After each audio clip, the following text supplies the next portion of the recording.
I have been getting a lot of questions lately about how to farm relics in the game.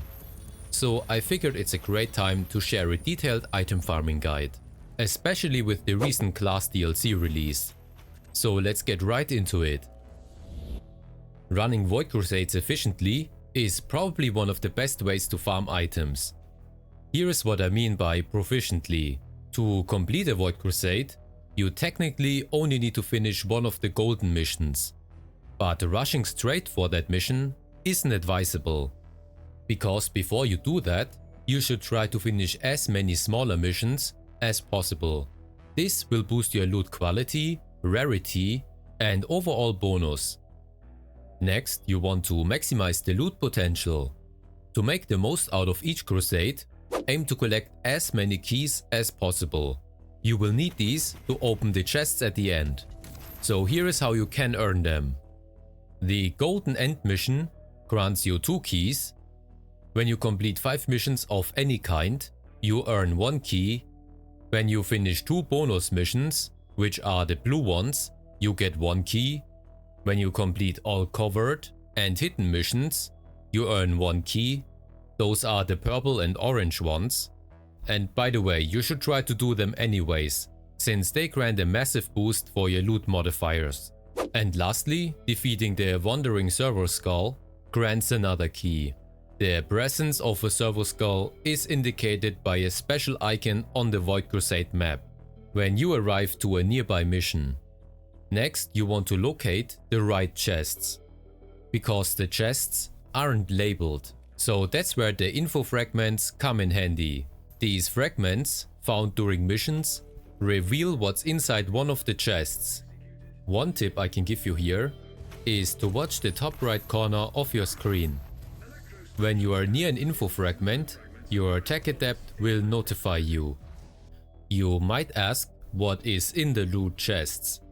There are 9 void chests that always contain specialized loot.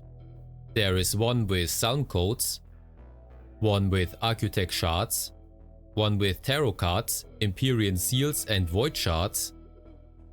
There is one with crafting materials, one with blueprints, one with consumables.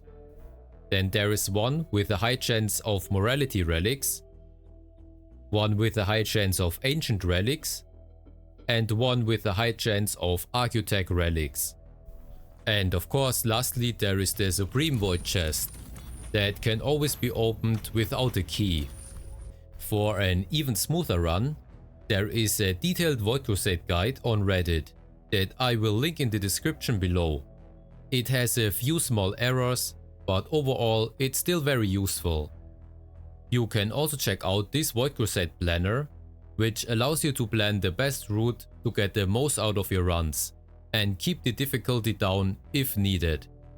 Plus, it allows you to see what types of missions and enemies you will be facing. My final tip for the Void Crusades is to find one you like and then run it repeatedly to master it, since the secret missions and info fragments are always in the same locations. So learning one crusade thoroughly will help you to farm items fast and efficiently.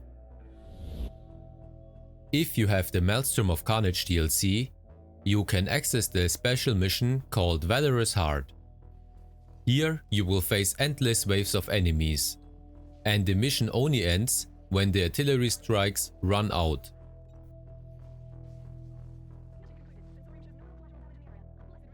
This mission is pretty easy, since enemies are at your level.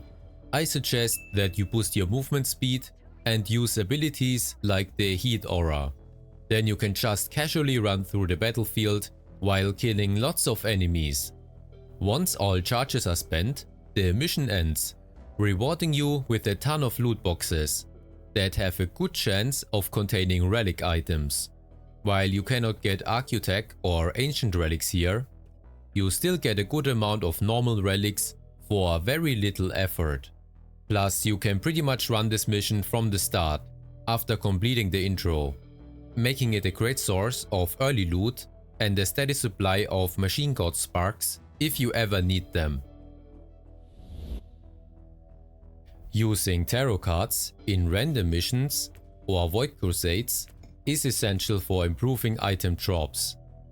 Focus on cards that increase the chance of high quality items. And if you go to your Empyrean Seals menu, you can further fine-tune your drops, like focusing on armor or weapons for example. Just remember that seals are consumables. Once used, they are gone. To get more, you of course first have to loot them, and then you will need to go to the Resource tab and activate them to make them actually available in the Empyrean Seals menu. If you have the Prophecy DLC that wraps up the campaign, you will unlock the Ordos shop at your base, which is an awesome source for Architect and Relic items, blueprints, crafting materials, and even some codes and shards. You will first need to raise your reputation with them to get access to all of the stuff. But the good news is that this reputation is account-wide, so you only have to unlock it once. Also, the shop resets every 24 hours. And each character has a different selection. So if you have multiple characters, you can farm a nice range of items passively every day. If you've got the Forgotten Arsenal DLC, there is another great shop you will want to check out. Head over to your Special Mission tab, find this NPC and complete a few missions for him.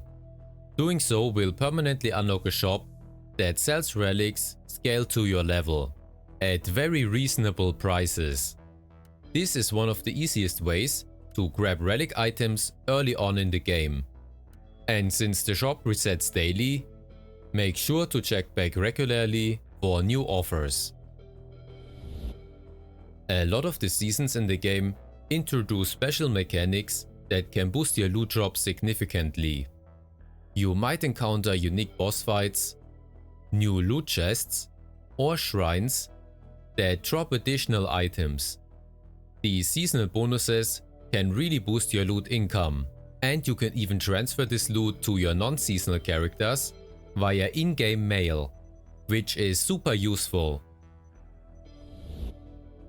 To increase your loot quality and rarity, try using enchants and seasonal shards to improve these stats and optimize your drops. Lastly, there is one consumable you can use called Extreme Fortune, which doubles the chance of finding relics in your next hero mission. Since this consumable is kinda rare, I suggest you use it wisely. For example, before starting a seasonal boss mission, so you can get a massive amount of relic drops. Let me know in the comments if you've got any additional farming tips for Inquisitor Martyr. And don't forget to like, subscribe and check out the membership offers to support the channel. And I'll see you in the next one.